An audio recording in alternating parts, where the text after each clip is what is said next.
Hello, fellow Toastmasters. I'm Reese Eskridge, and today we're going to be talking about a longer manual called Put on a Good Show. This manual features a lot of tips and tricks for putting on any kind of event, whether it's a club contest or a training or even a district conference. Now I will share my screen.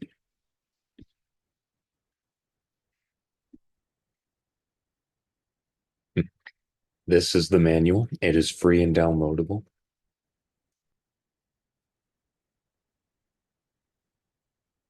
This has 63 pages, but many of them are actually templates. I'll go through each page a little carefully. I'll even read off some of them. Toastmasters is in the meeting business. Communication and leadership development is presented thousands of times a week at the club meetings across the world, but there are other events like conferences, contests, and training programs. This is a great guidebook, a meeting planner with a lot of steps in the planning, organizing, and executing of a successful special event that meets whatever goals and objectives you have in mind. This also works well for a Pathways Level 5 project, especially those relating to meeting planning, committee chairing, or anything similar. Here are some questions that you can use as criteria. Are training sessions effective? Beginning and meeting on time? Beginning and ending on time? Good food? Good sound system? Good hotel accommodations? Good price? Do Toastmasters feel it's worthwhile and enjoyable? First and foremost is the planning stage. And the first thing you do for planning is select the right site for whatever your event is. Selecting the right site means you have a great size, just the right size. You also have every provision you need for people with disabilities and other minority groups for accessibility. You have desirable food options. The rules are good. The staff are friendly, and many other factors. The size of your group, the length of the event, and each part of the event, the budget, preferences, where people come from, what time of year it is, because holidays can conflict with it as well as vacations. And as I mentioned, accommodations for people with disabilities. This gives a list of suggestions. Usually it's a hotel, especially for a district conference. Definitely think through carefully. Consider your district budget or your area budget or division budget. Usually in Toastmasters, it's the district budget that says a lot about what you're financially capable of. Facilities like these are for lower key events like trainings, TLIs, contests, and other eruditions as you please. Take note of the lowest rates. Be mindful of when the geographic location gets busy because some places are very hot tourist attractions. If you live in a major city, then you should be familiar with the city's customs. Understand what goes on throughout the year and how crowded it's bound to be, how noisy it will be, and other things.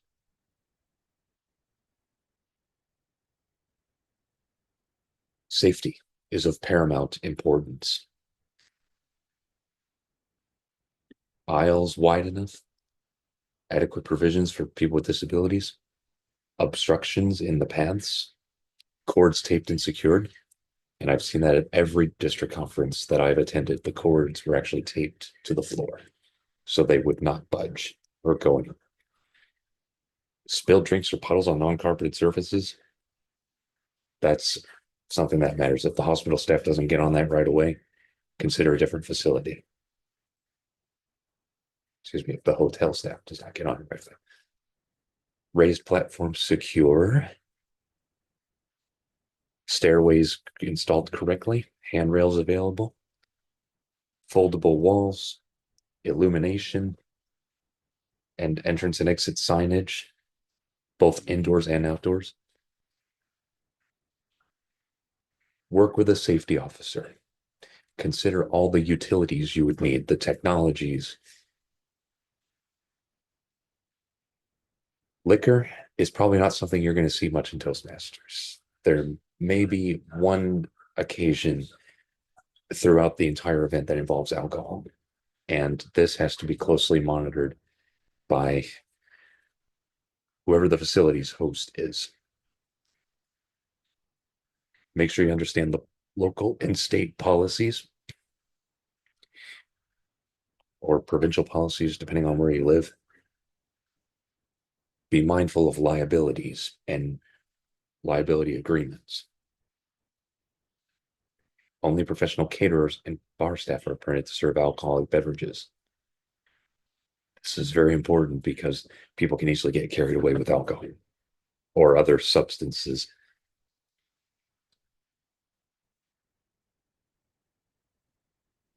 Now let's get deeper into the planning phase. First of all, you have to have a purpose for the conference, a theme, a mission. Someone's going to undertake this whole endeavor, the conference chair. He or she is going to have a vision in mind, a mission, a theme, and a host of events. He or she wants to make that conference better than the previous one, if at all possible. Conference dates. And Toastmasters has a restriction. District council meetings have to be held within a certain time. Hold the conference between March 15th and June 1st. This can also tie in with whatever area and division contests are taking place in your district. It should be after the last division contests. Conference committee.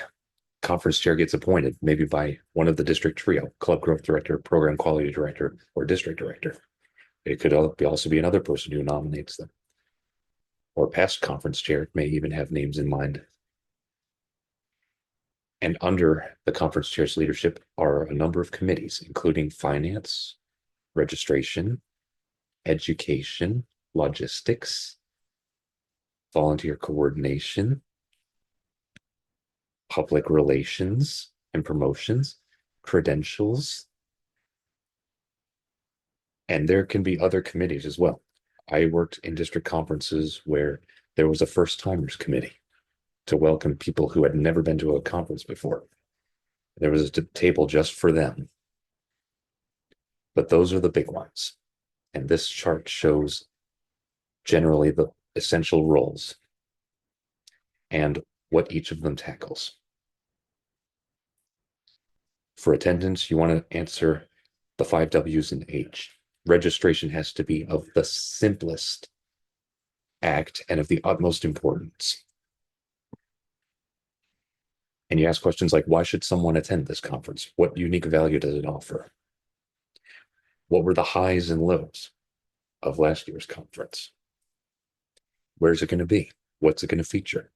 When is it going to take place? What is the time span overall? What is the time span for each segment? Like a district contest, for example, or a keynote speech, or educational workshops, or a DTM ceremony like District 45 had this past year. And the how is the big one. How will they register? When I was registration chair one year, I established an Eventbrite page to make it easier for people to sign up. And we regularly send out the links. I listed a number of survey questions that asked all the essential details that we would put on name tags. We also asked other profound questions that told us a bit more about who they were, like where you're coming from. Why are you attending this event? Do you need accommodations? What would you like to see at this conference? That's a great question. Negotiate and finalize the meeting arrangements. Make sure you're clear about everything. Hotels will probably give you a contract or agreement, preferably in writing. Don't just settle for verbal, because remember I told you about liability? That's why a hotel is one of the best places to host a district event. And read the contract carefully. There's always a fine print in every contract you receive. understand penalties, understand free value, and other terms that you can use to your advantage. If the hotel says we're not going to refund your money, you can use that as reason enough to say in your registration, there will be no refunds for registration, or at least not after this date. Accommodations for people with disabilities, you can write a whole book based on just this. You have to consider people in wheelchairs, walkers, prosthetic limbs, people who are hard of seeing, hard of hearing. So really, whoever does the disability aspect of the conference has to work with a number of people, like registration and logistics, the credentials chair, because sometimes people can fall ill unexpectedly, or someone with narcolepsy could fall asleep unexpectedly during a business meeting. Of course, that's one of the last things anyone would want, but it's a possibility.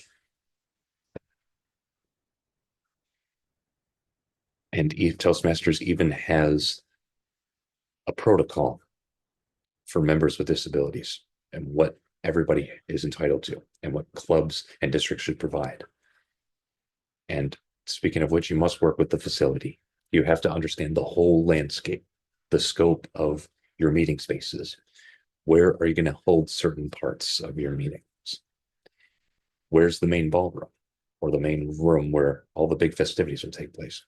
Which rooms are available for smaller sessions?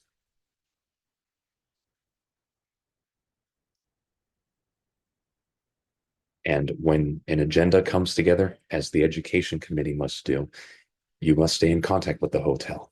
You have to coordinate times in order to coordinate movements. A VIP list is something that Toastmasters conferences often use.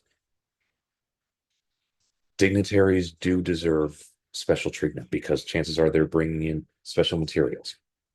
Our speaker named Cheryl at our past District 45 conference, for example, she had a bunch of books she brought to a table. Chances are she needed help with that. She needed a place to set up where it was clearly visible. And the registration table, same thing.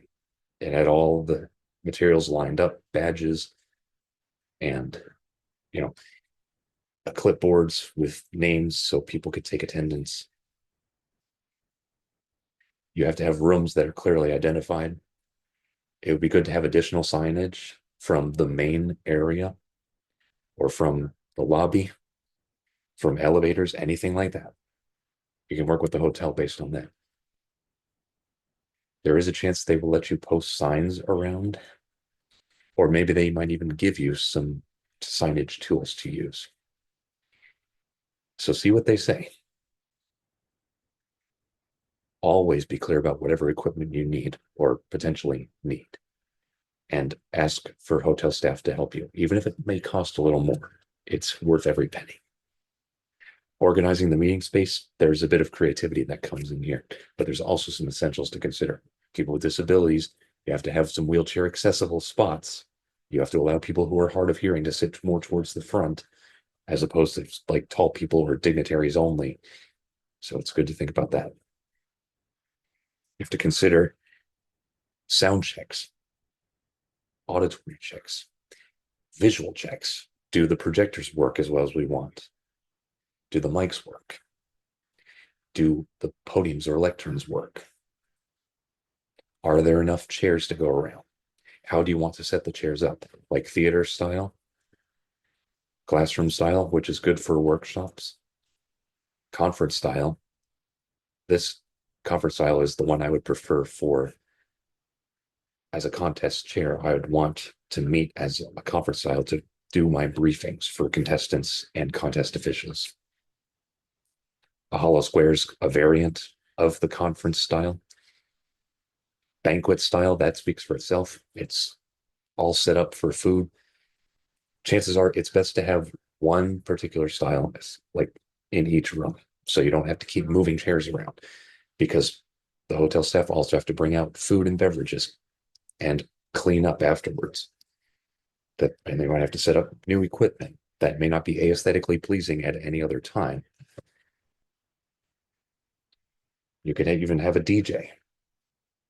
That's all the more reason to test the audio in the room. And this icon key on page 15 shows what is what. Equipment, I talked about this already. Make sure chairs, tables, lecterns, platforms, stages do not have a creaky or unstable stage. Bad idea. And set up the lectern so that the speaker is reasonably visible, but not directly in the way of speech contestants, for example.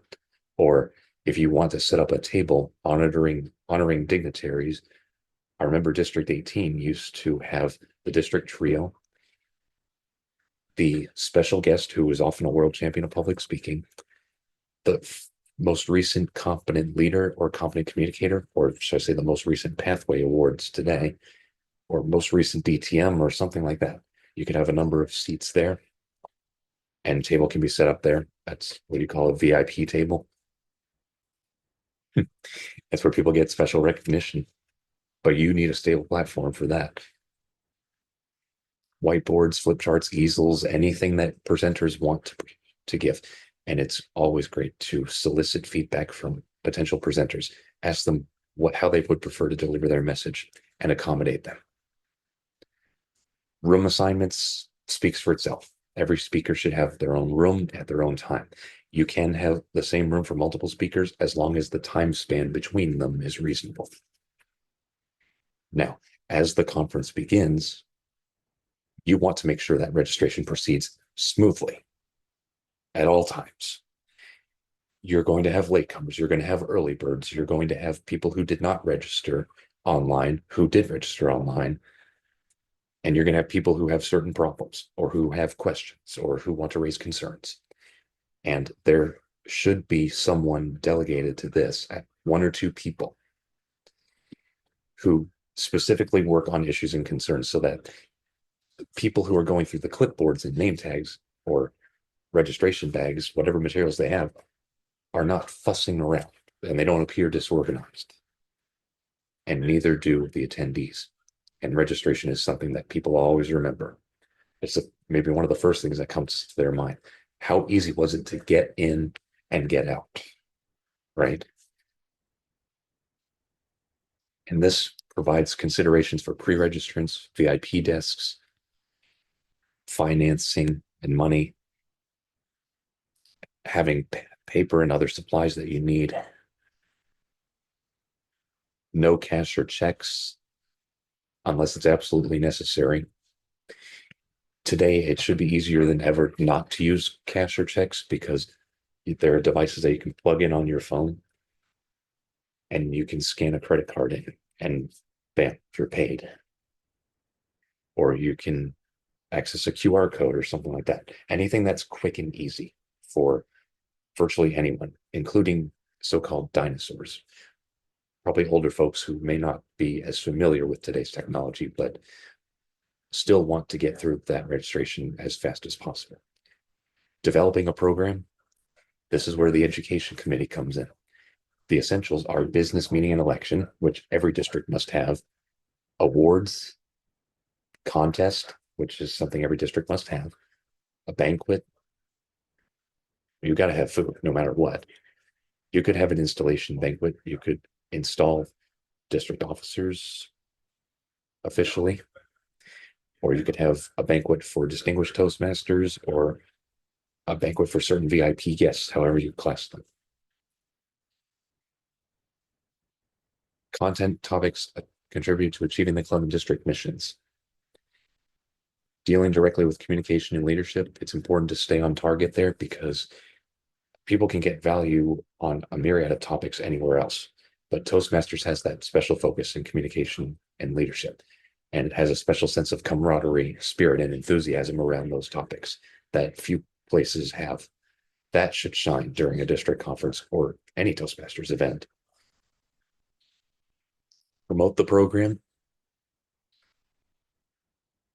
Promote the program here means the educational program. You can take presentations from the Better Speaker Series, the Successful Club Series, or the Leadership Excellence Series, or any other Toastmasters materials, really. You can get inspiration from the magazine, from people's stories, from your own experiences. You can come up with your own topics as long as it's pertinent to the theme of communication and leadership. Get something for everyone. Use different formats like panels, keynote speakers, showcases, participative things.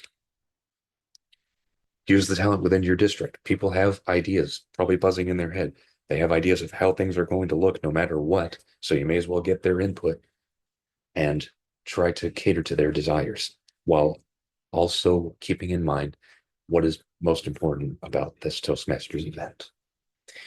You can add some spice or sprinkle some sprinkles on your ice cream, so to speak. Choosing the right speakers. Now, by right speakers, if there's no definition of right, so to say, most suitable is probably what it means. You'll want to have a world champion of public speaking or an accredited speaker or someone who is relatively famous in Toastmasters if it's a district conference, or even a division event if that's practical. And these are some criteria here. Choose someone who meets the needs of the group and the event. Hear the speaker yourself. Understand their area of expertise. Let the speaker know all about the details, who their audience will be, what topic could be, ideas for topics. Let the keynote speaker come up with his or her own topic and see how well it fits. Once you've secured the speaker, work out the PR and promotions because the speaker's counting on you for that. Understand the presentation style, and you can have that feeling in your gut that says, oh yeah, this person in particular is perfect for this event. You can also think about the conference theme as well. Does this person epitomize the theme? And if so, why? And you can address the question of why in the keynote speaker introduction. And also be a good host all throughout. If someone is traveling a long way to deliver well-prepared content, you'll want to do justice in making them feel welcome, giving them that hospitality that they deserve, just like anybody else. As I mentioned, introduction of the speaker, give the speaker some preparation or briefing. And if you agreed ahead of time on concessions or services, you can have great expressions of gratitude as well. There's more tips on on-site speaker management here. There's Q&A tips. Mic runners. This is a criticism I've had of conferences recently. You should have at least two people in the room who have active mics. Go around the room, whoever, and because anybody can ask a question or raise a concern, and just give them the mic within a couple of seconds. An active speaker, and this could be anybody who takes the stage pretty much, except maybe contestants because their stage area is limited. But usually keynote speakers or event hosts, they can walk around the room if they choose. And they can go anywhere they wish in order to facilitate maximum engagement. Aisle microphones. I think this is optional. Place a microphone to each of the main aisles. Stand in line. This is optional for a Q&A session. If mic runners is not practical, you can have people line up and have a single microphone. For written submission prior to the start of the session, provide audience with paper on which to write questions. It's good to prepare questions in advance. And there are also going to be questions that come up and you want to jot them down. So being able to write them down is essential. You can have someone walk around the room. Moderator or speaker can read the questions. So there are a number of ways that you can facilitate Q&A sessions.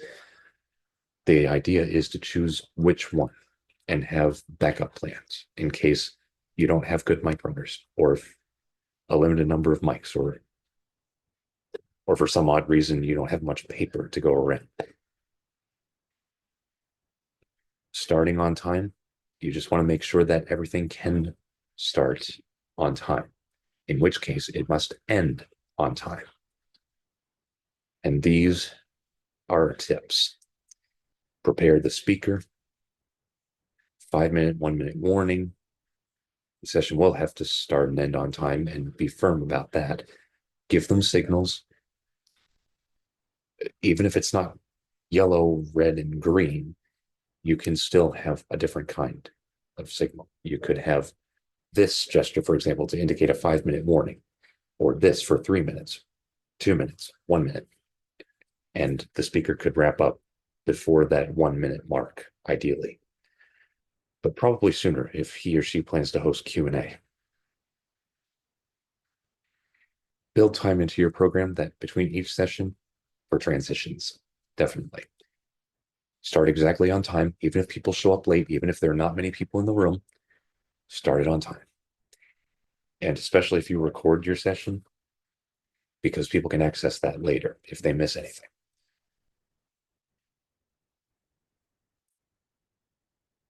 Work with the catering department. I won't go into too much detail about this. It's good to know your food options, understand who will be the caterers, how they will move around the room, make sure that the table and chair arrangements are reasonable, make sure that there's a nice big buffet table or food table of some kind for food and beverages. Coffee breaks or beverage breaks is very good. You can set aside certain amounts of time for speakers and then have a mandatory break in between. Receptions. Reception varies by what you're doing. Of course, you have the typical registration, but you might also have special events like a dance or some kind of festivity in which it's great to have someone specifically attend to guests there. The hotel staff is invaluable here too. And these are just more specifics. Soft drinks, meals can be served pre-plated, family style, buffet style, whatever you want.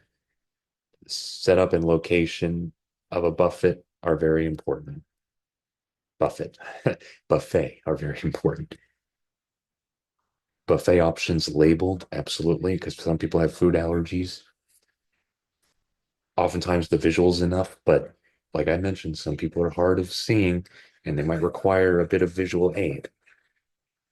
Entree selection, you'd want to make this ahead of time because the hotel wants to prepare a certain number of meals at a minimal expense and with the minimum amount of time required. Luncheons and banquets, these are just various questions to answer. You can pull this up in your own time. Just some examples. Estimated attendance. And it's good to have a plus or minus with the hotel staff to indicate, okay, last time we held an event, this is how many people showed up without registering online. So we couldn't tell whether they would come until they actually came or not. How many guests will be seated at the table? The head table, at each table, and just various other details. The menu is something to know, and you'll want to keep your food options fairly limited.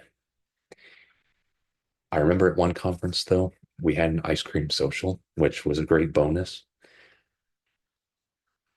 Having a good blend of meals like vegetables, fruits, breakfast items, protein, desserts, dairy stuff like cheeses, breads.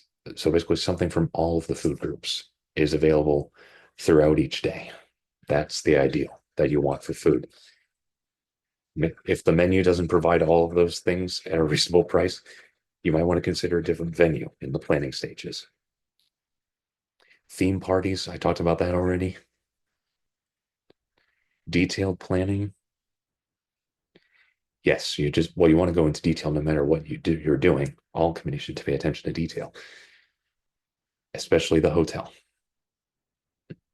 When you collaborate with the hotel, they have a certain way of doing things.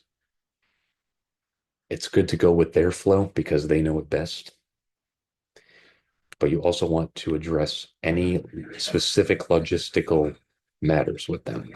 and see how practical it is. If they're agreeable to it, by all means do it. And ask them, is this going to slow X, Y, or Z down? Or will it speed it up? You could ask that. Guarantees generally requires an attendance guarantee 72 hours before the event. I would say try to provide it sooner than that.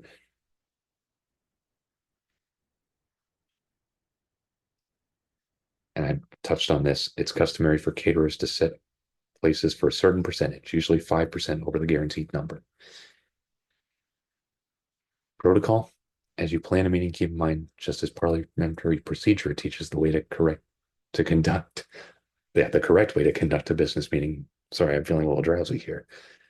Protocol teaches the proper etiquette for recognizing and honoring those in positions of leadership. Absolutely. And these are details about the head table seating arrangements. And you can visualize this in your mind, a march in. Oftentimes there's a banner parade where whatever club's banners are brought, a certain member can bring a banner from their respective clubs and they can walk around in a banner parade. And you can hold a banner that's not even from your club either. There will have to be someone who holds the district banner as well. So if someone asks you to hold the banner, by all means, step up and participate. It's a very simple task.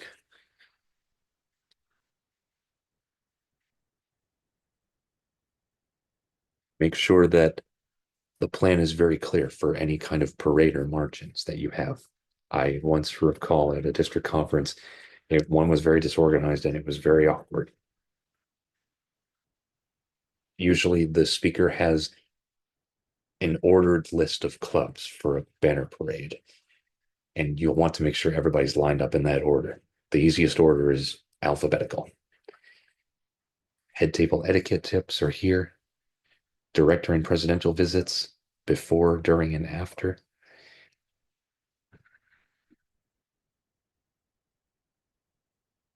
And these are tips for the visitor as well. Use the visit to the best advantage of your district.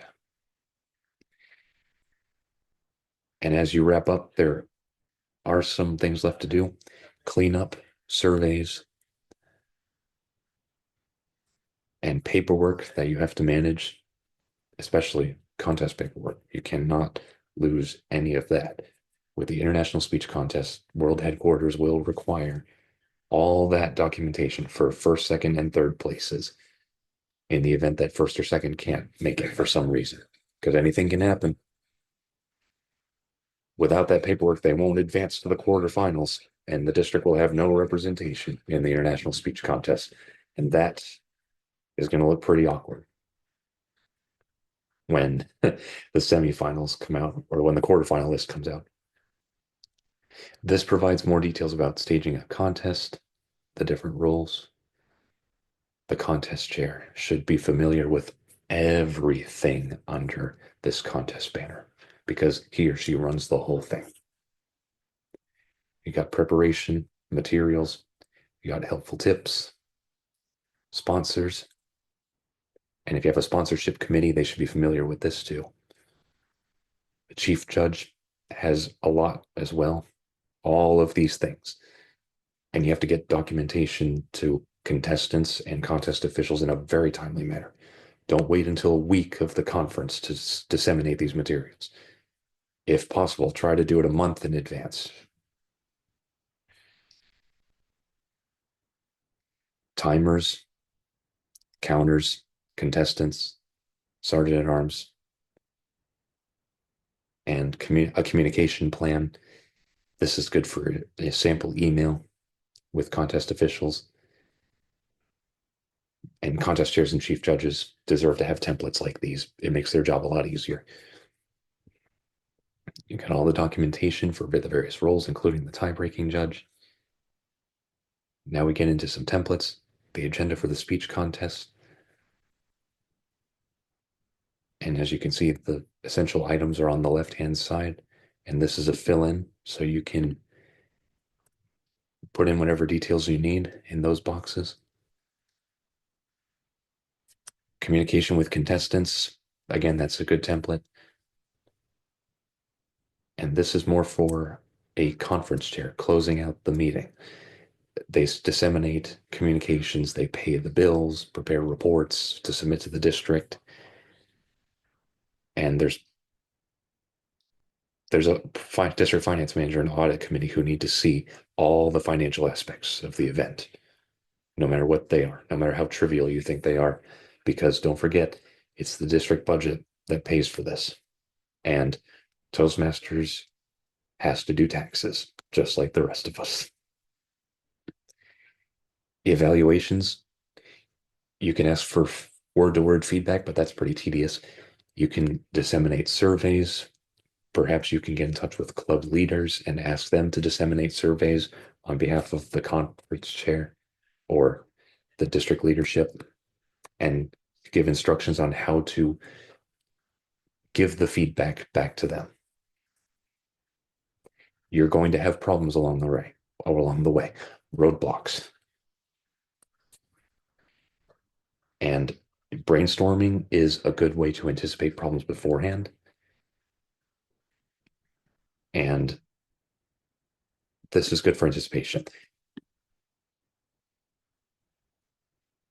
That's for problem analysis. You can also do an event summary where you encountered unexpected problems. You had to list each one, and it's your responsibility to provide that to the next conference chair in order to disseminate to whoever needs that information. And this is a good structure for a brainstorming session or even a survey. Competency model method, determine learning needs. Because oftentimes Toastmasters is guilty of being an organization of blind leading the blind. Just because someone was appointed the conference chair, it doesn't guarantee they're going to do an excellent job with it. Sometimes that is the case. Or you might have a committee chair or a committee member who doesn't step up to the plate as planned. It can happen, and it does happen. So the competency model method and form are definitely good ways to give objective and respectful and useful feedback to whoever can use this information. If you're going to offer your opinion, definitely do it in this structured way, because not only is the feedback more structured, it's more effective, it's less personalized. People don't take it as personally. Therefore, they're more likely to pay attention to it and use it. And it's professional looking as well. It will set the stage for an even better event next year in at least certain respects. Learning objectives. Learning objectives should come before, during, and after the event. And these are different methods during conference planning. And yeah, most of this should be done before the conference begins. Well before, in fact. Developing a design. And this relates to a workshop. And this is good to share with Toastmasters who are interested in presenting at the event. They need this kind of structure because that's how they do it justice. A workshop design worksheet. Now we're getting into templates. That's good for workshops. Training schedule. A conference or training schedule, I should say. This gives some samples. This actually, these non-fillable fields are probably time tested. Same for these. I'm sure that when Toastmasters assembled this manual, they gathered feedback from a lot of different other Toastmasters across the world about the structures of their agendas, their meeting agendas, their training agendas, their conference agendas. And they all had the same common elements around the same times. Do follow this because it is time tested and proven effective. A training schedule, that's good for either a conference or training session. This allows you to really dish out all the little details in the agenda. And you don't have to be as quite as thorough as this when you put an agenda together. You can just give a basic overview. But if you want to list different elements at different times, this is the tool to use. Putting on the show. Yep, this is during or just before the event. Setup, meeting room setup, large group arrangements. Again, here's some styles for whatever venue you have. Smaller groups can learn in a circle or in a conference format or a classroom format. I guess that's considered a conference format. Well, they both could be considered conference formats, really. Knowledge transfer. This is how your tables and chairs would look. And there's your speaker there. That's probably the message, where the message comes from. That's probably where the screen might be. And evaluate everybody involved. Everybody deserves feedback, because if they don't receive it, how are they going to improve? You can have session evaluations. You can have financial evaluations. You can have any kind of evaluation, really. You can do whatever you want with that. And a glossary of meeting terms, which is good because there is some hotel hospitality service industry jargon in here that is good to understand. And chances are, if you work with hotel staff, they're going to use some of these words. So you better understand what they mean. So it's about room accommodations, reservations, banquet and functions, negotiations, meeting types, meeting rooms, equipment. And last but not least, this put on a good show manual provides notes pages for your convenience. Ah, what a lot of information. But that put on a good show manual does really lay it all out, doesn't it? I will certainly put it to good use as I plan my events, present and future. And I hope you make great use of this tool as well. If you settle for anything less, your event may not fare so well. So it's very essential that you plan, execute, and evaluate to the best of your ability. And this is the tool to do it. I thank you for watching this session, and I look forward to seeing you in the next one.